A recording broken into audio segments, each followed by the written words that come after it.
유압 시스템에 의해서 이제 기름으로 이렇게 들어올리게 되는 거죠. 피스톤에 작용을 하게 되는데 그러한 원리도 역시 마찬가지로 여기에 작용하는 힘이 유압기에 걸리는 압력 F1분의 A1. A1은 요 단면의 단면적이 되겠죠. 그 다음에 여기는 A2분의 F2 이렇게 이제 보실 수가 있는 겁니다.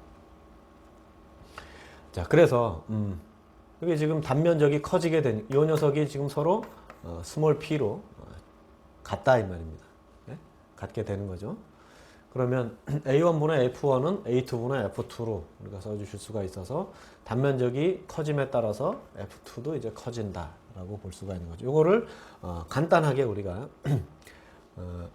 여기 지금 레버의 형태로 P의 힘을 이게 딱 작용을 한다라고 하면 이 C점을 기준으로 해서 P가 작용이 되면 여기가 지금 내려가니까 B는 이제 올라가게 되겠죠. 그러면 C를 기준으로 해서 내려가는 힘과 올라가는 힘의 모멘트가 서로 균형을 이룬다라고 얘기할 수가 있는 거죠. C점을 정점으로 해서 기준점으로 해서 레버를 이렇게 내렸을 때, B점의 요 축은 이제 올라가는 그러한 형태. 요 힘의 합력이 균형을 이루게 되는 거죠. C점을 기준으로 C에서부터 30cm, 3cm니까 이제 33cm만큼이 아래로 내려가는 힘을 통해서 B점이 이제 위로 3cm만큼의 3cm잖아요. 3cm만큼 B가 이제 올라가는 힘과 합력을 이뤄서 C를 기준으로 한 모멘트를 볼 때는 F1의 힘이 작용함에 따라서 이제 B가 이제 올라가는 이제 반대의 힘이 작용을 하게 된다. 자, 그렇게 되면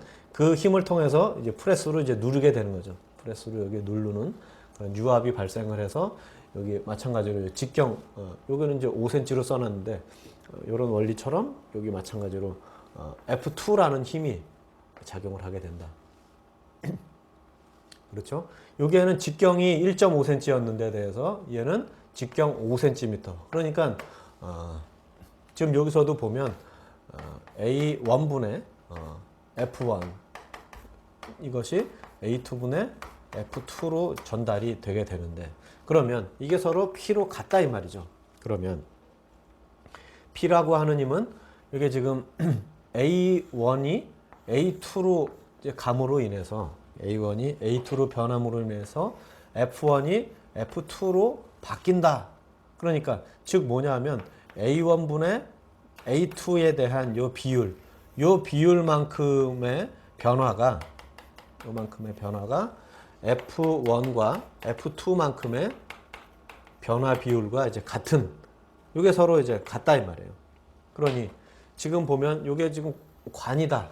이게 지금 동그란 관이다라고 했으면 면적이라고 하는 A라고 하는 녀석은 뭐가 되냐면 단면적이 어떻게 돼요?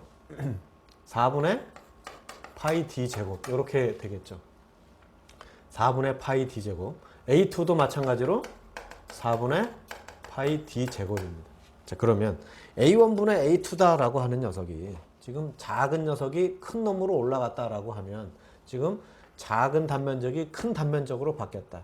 그러면 F도 작은 힘에서 큰 힘으로 바뀐다라는 식이 되겠죠. 그러니 얘네들은 없어지고 D1하고 D2에 대한 비율이 제곱에 비례한다 이 말이에요. 즉 1.5cm로 있었던 녀석이 1.5cm 직경 1.5cm가 직경 5cm로 바뀌었다.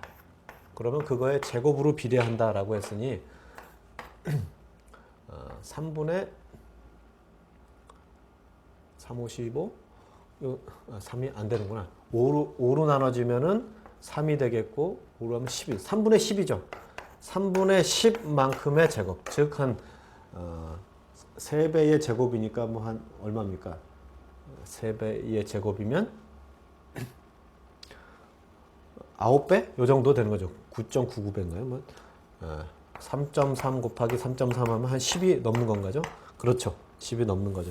그래서 아무튼 요 정도의 힘의 단면적이 늘어난다라는 얘기는 직경의 제곱에 비례해서 늘어나는 거니까 길이의 제곱이 면적과 비례하게 되니까 이제 그렇게 되는 거죠. 그렇게 되면 힘도 역시 마찬가지로 여기에 힘이 10톤이 걸렸다라고 하면 그거의 한 10배인 100톤이 여기에 걸리게 된다. 100톤의 힘으로 걸리게 된다. 뭐 그렇게 이제 보실